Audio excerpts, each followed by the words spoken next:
Started your Christmas shopping yet? Worried about where the money's coming from?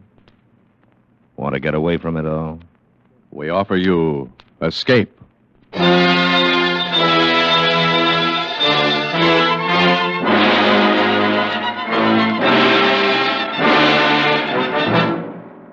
You were seated around a green felt table with a dozen desperate men, waiting for the turn of a card. If it's the ace of spades, you will be next. And you desperately desire the impossible. Escape. Escape. Produced and directed by William N. Robeson, and carefully plotted to free you from the four walls of today for a half hour of high adventure. Tonight we escape to London of the last century. A London of gas lights and hansom cabs. A London where a gentleman still valued his word of honor above his life. A London of which one terrifying incident is recorded by Robert Louis Stevenson in his unforgettable story, The Young Man with the Cream Tarts.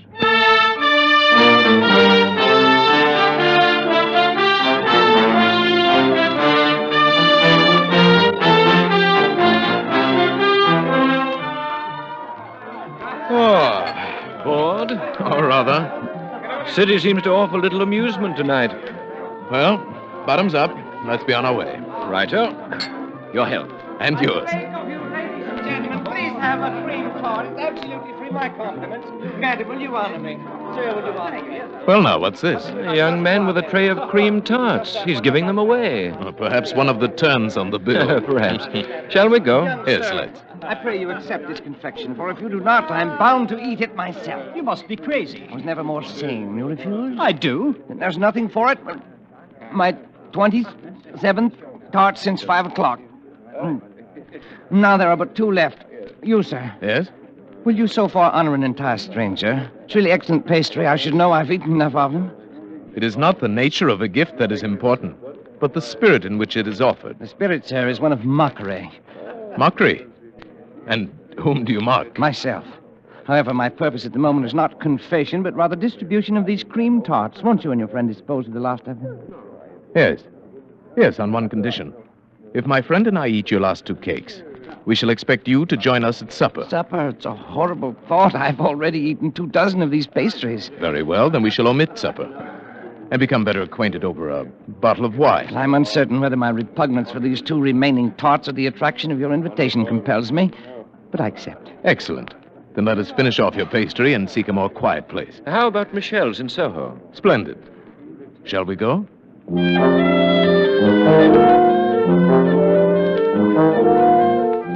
An excellent restaurant, excellent wine, and two excellent friends. I drink to your health. And we drink to yours. I'm sure you will understand my curiosity, But you are curious. naturally, although I suspect that your story is probably a silly one. Oh, indeed.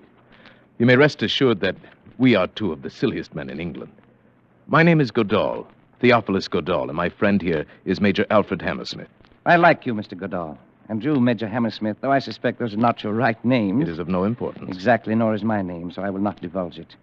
Although I see no reason why I should deny you my story. It's brief and foolish. Pray tell us then. It's an oft-told tale.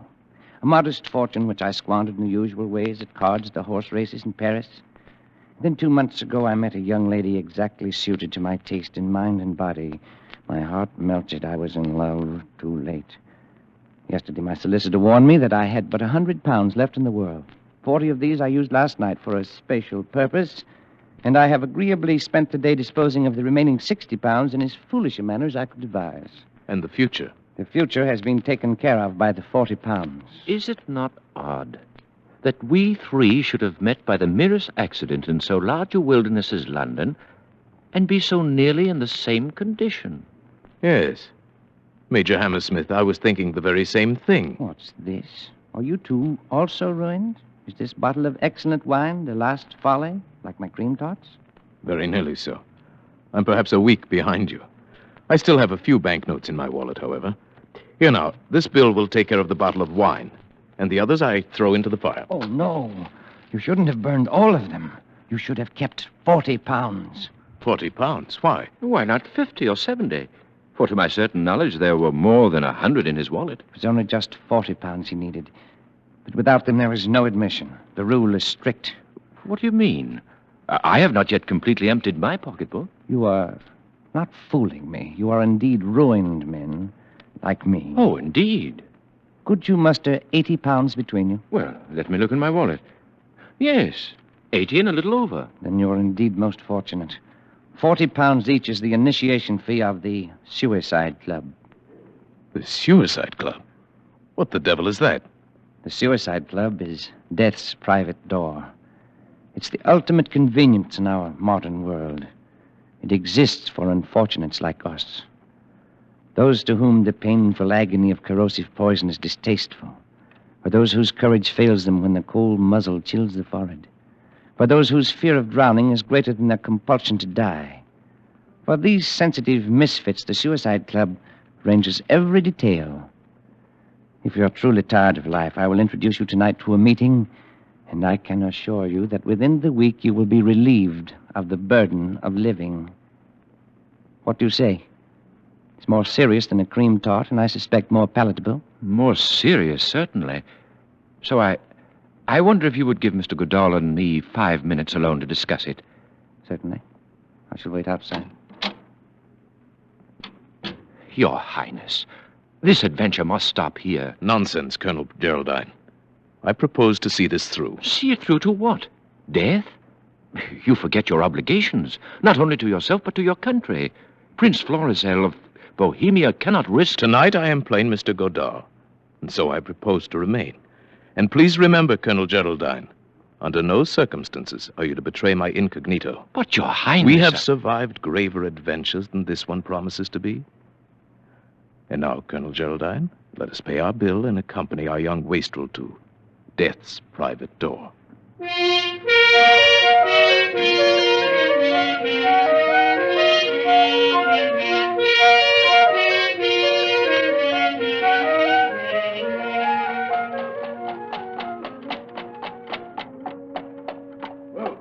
Here you are, Governor. Box court.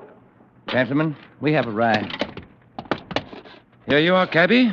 Keep the change. Oh, thank you, sir. Come on. Get it.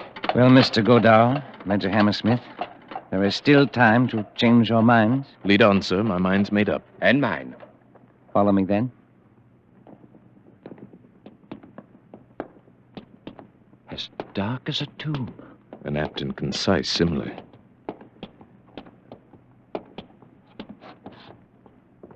Here we are, gentlemen, at death's private door. Shall we enter? Pray, let's.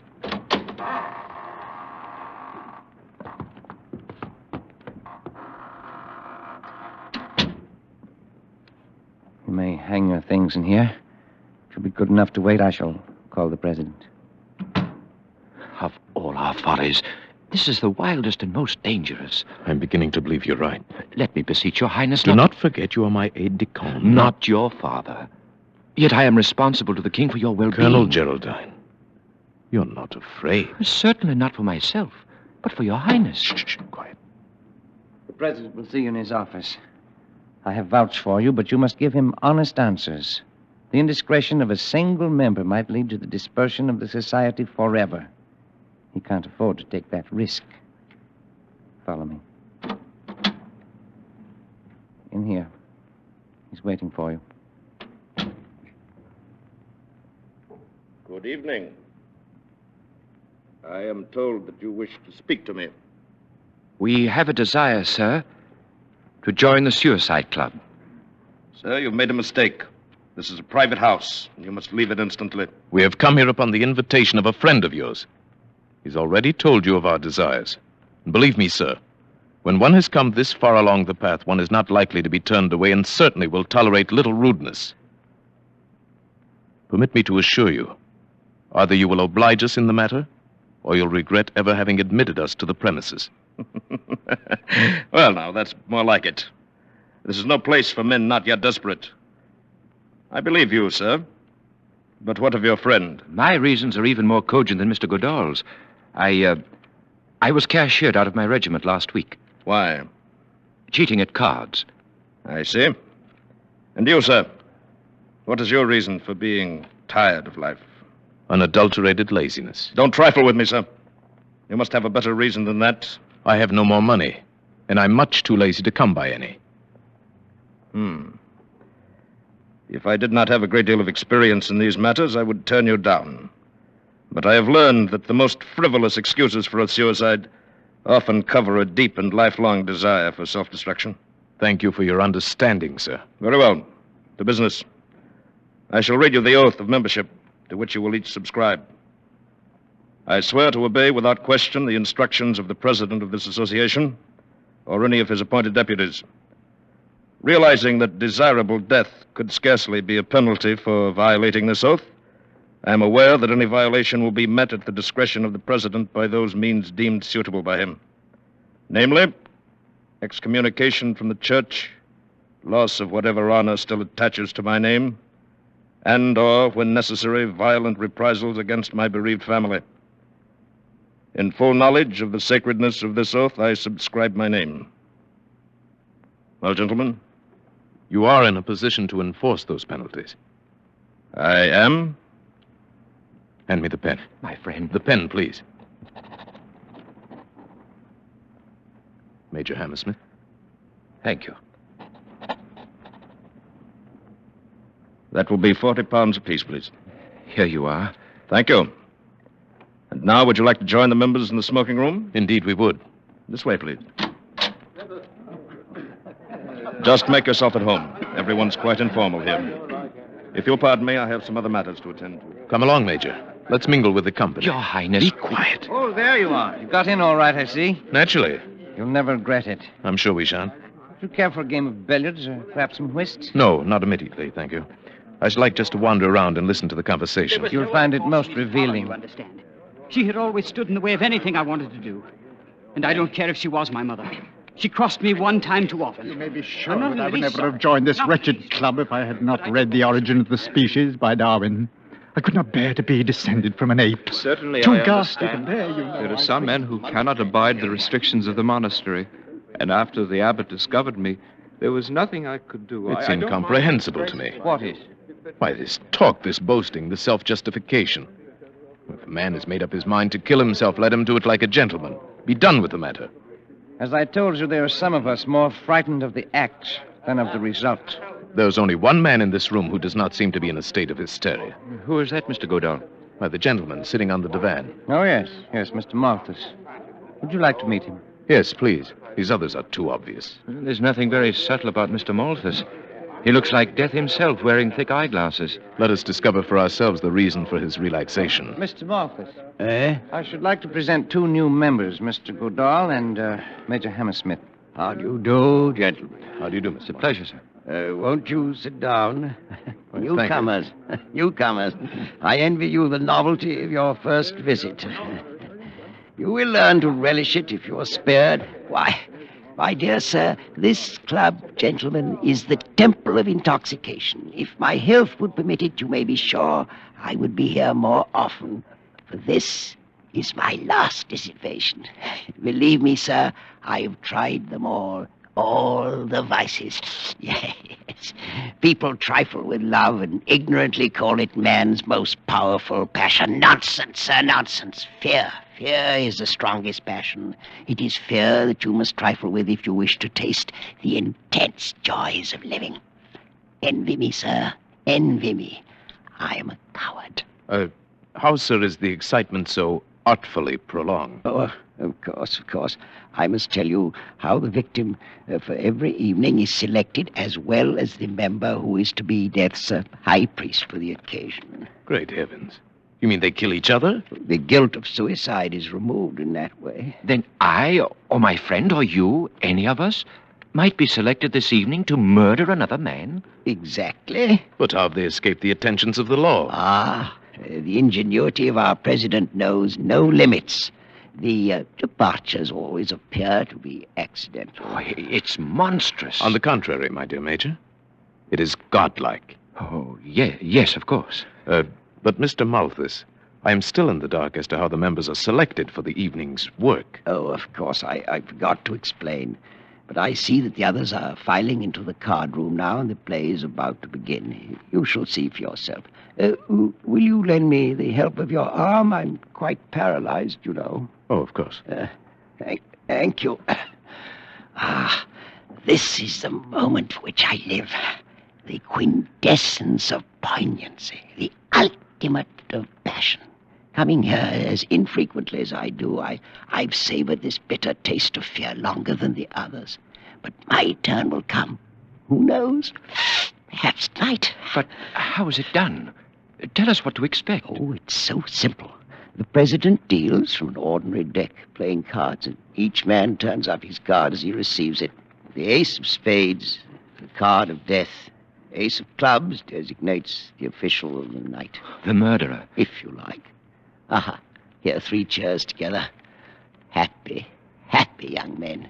You have good eyes and can follow the cards. I only make out the faces. Is everyone here? My friend, we still have a fighting chance to escape. Quiet. Let us play the game. Attention, gentlemen. 3 of clubs. Jack of hearts. 10 of diamonds. King of clubs. Queen of hearts. 3 of spades. 9 of clubs. 6 of spades. Oh, no! It's our young man of the Cream Tarts. He's drawn the ace of clubs. I came here to be killed, not to kill. I want to Gentlemen. die, not murder. I must caution the members against such unseemly outbursts. But I don't want Since to. the ace of spades has not yet turned up, I will continue the deal. Oh, no. I don't want this. No. I don't want this. 8 of hearts. 7 of clubs. King of diamonds. Jack of spades.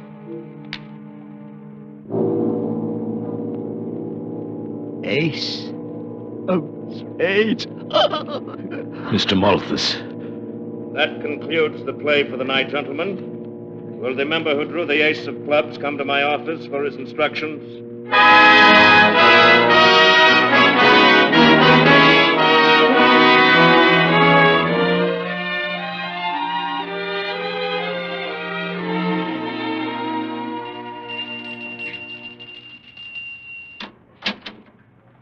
Did your highness ring? Yes. Good morning, Roderick. Good morning, sir. Oh, I shall have my breakfast in bed this morning. Yes, your highness. And Colonel Geraldine has been waiting for you to awaken. Oh, very well. Show him in. Thank you, your highness. Colonel, his highness will see you now. Good morning, Geraldine. Sleep well? Not too well. Did I dream it, or were we initiated into the suicide club last night? Seems like a nightmare. It was a nightmare, but you didn't dream it. Here, look at this, the morning paper. Huh? Melancholy accident. This morning, about 2 o'clock, Mr. Bartholomew Malthus of 16 Chepstow Place, Westbourne Grove, on his way home from a party at a friend's house, fell off the upper parapet in Trafalgar Square, fracturing his skull. Death was instantaneous. Mr. Malthus, accompanied by a friend, was engaged in looking for a cab at the time of If his ever a soul went straight to hell, it was that poor paralytic. Yes, at least he's dead and out of it. But think of our young man of the Cream Tarts. Last night that lad was as innocent as you and I. This morning he is a murderer. Thank heavens we're safely out of it. Are we? Oh, no. You're not going to return. I must. You are infected with a passion of fear just as poor Malthus was. Perhaps. Whatever it is. Tonight, once more, we take our places at the table of the Suicide Club.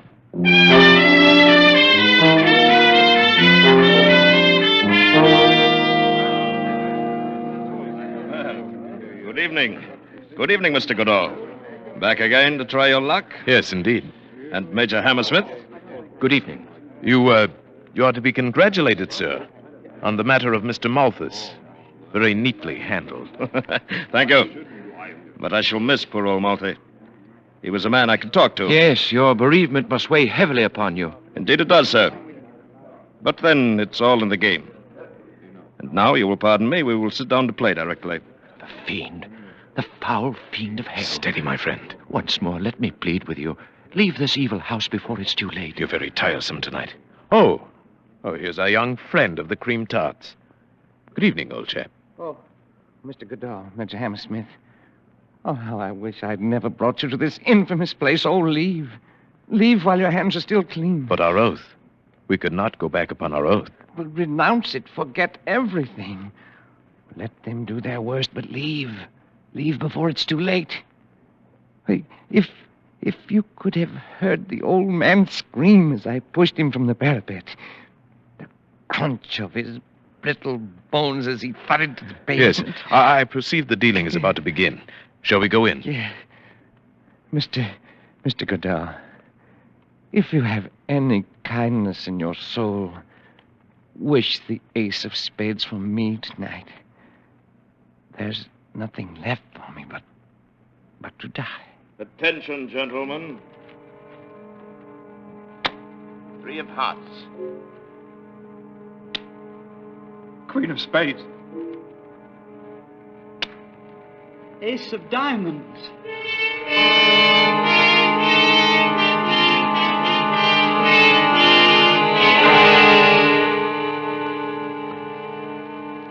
Three times around and neither black ace has come up. We are just 13 at the table. This fourth round. This will tell the tale. And I am next to last.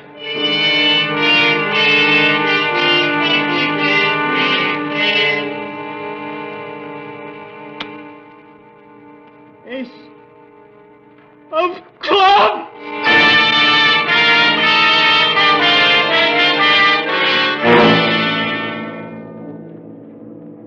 Only 4 more cards. King of spades. Oh, pray for me, Mr. Goodall. Pray for me. I have 1 chance in 3. Pray that I get the ace. 6 of diamonds. And now, I have 1 chance in 2. My friend, don't. Silence. Ace of spades. Very well. That concludes tonight's play, gentlemen. Oh, Mr. Goodall. I'd give $1 million if I had it for your luck. I would sell you this card for much less if I could. Well, Mr. Goodall, my congratulations. I am pleased to have met you, sir, and to have been in the position to do you this trifling service. At least you can't complain of delay. Yes. And now, before I leave forever, I should like to ask a question. A purely hypothetical question, of course, since I am not a man to go back upon my word. But you wonder what would happen if you did. If upon the turning of the card you had changed your mind and now wish to live? Precisely. Suppose my friend, Major Hammersmith, and I elected to ignore our oath. Suppose we began by tearing this place apart.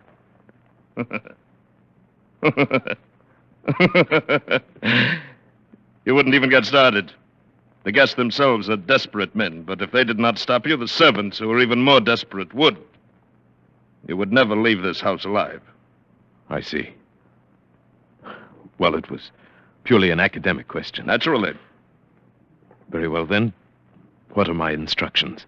You will proceed along the Strand in the direction of the city, on the left-hand pavement, until you come upon a black carriage with drawn curtains. In this carriage will be the member who has tonight drawn the ace of clubs. My executioner. Your collaborator in suicide. You will enter the carriage, and he will continue your instructions. Please have the kindness to obey him in every detail. The authority of the club is vested in his person for the night. I wish you a pleasant walk. Thank you. But first I must say farewell to my friend, Major Hammersmith. I regret that is strictly against the rules. No farewells. Too disturbing for the still living members. You will leave through this side door to the workroom. But I must have We won't have any trouble now, will we, Mr. Goodall? No. No, of course not. Your coat and hat.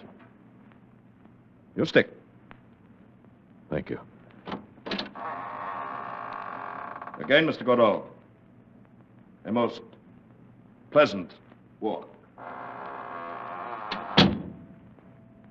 Death's private door.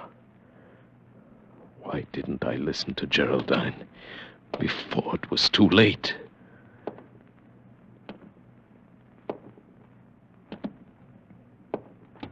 All right, into the carriage. What is this? Advise you to be quiet if you know what's good for you. My instructions are to meet the coach in the Strand. You'll take this coach right now. Get in Go with with you. me. All right. Take this one away. Your Highness will pardon the violation of his person. Geraldine.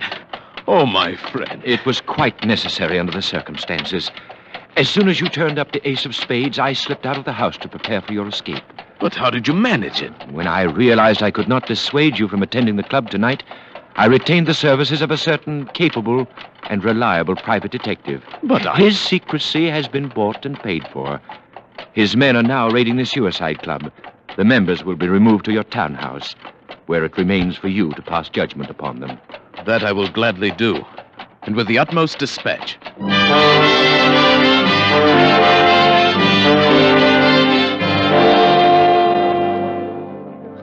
What have they brought us here for? They didn't look like Scotland Yard men to me. What difference does it make? Perhaps this will be a quicker way out. Gentlemen, Why, that's my friend, Major Hammersmith.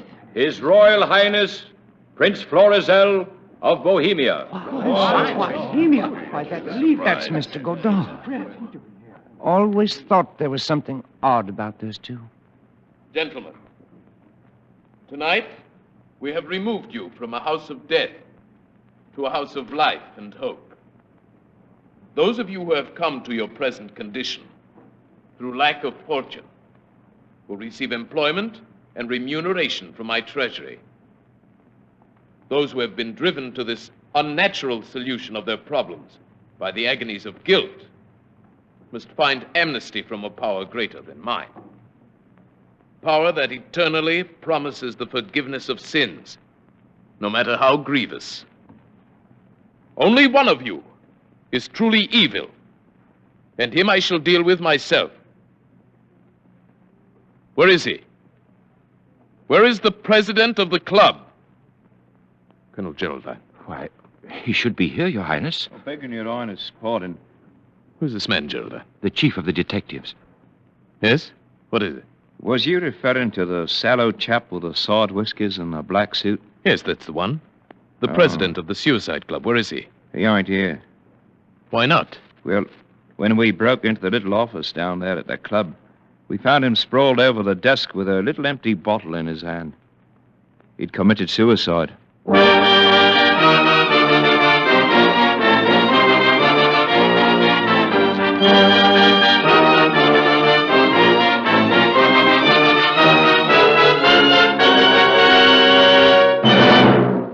Escape is produced and directed by William N. Robeson, and tonight brought you The Young Man with the Cream Tarts by Robert Louis Stevenson, adapted for radio by Mr. Robeson, with Paul Frees as Prince Florizel, Bill Johnstone as Colonel Geraldine, and Barton Yarborough as the young man. The special musical score was conceived and conducted by Cy Feuer. Next week, After you've put in a tough day at the office or leaning over a hot stove, when your four walls seem to be closing in on you, next week when you want to get away from it all, we offer you Escape. this is CBS, the Columbia Broadcasting System.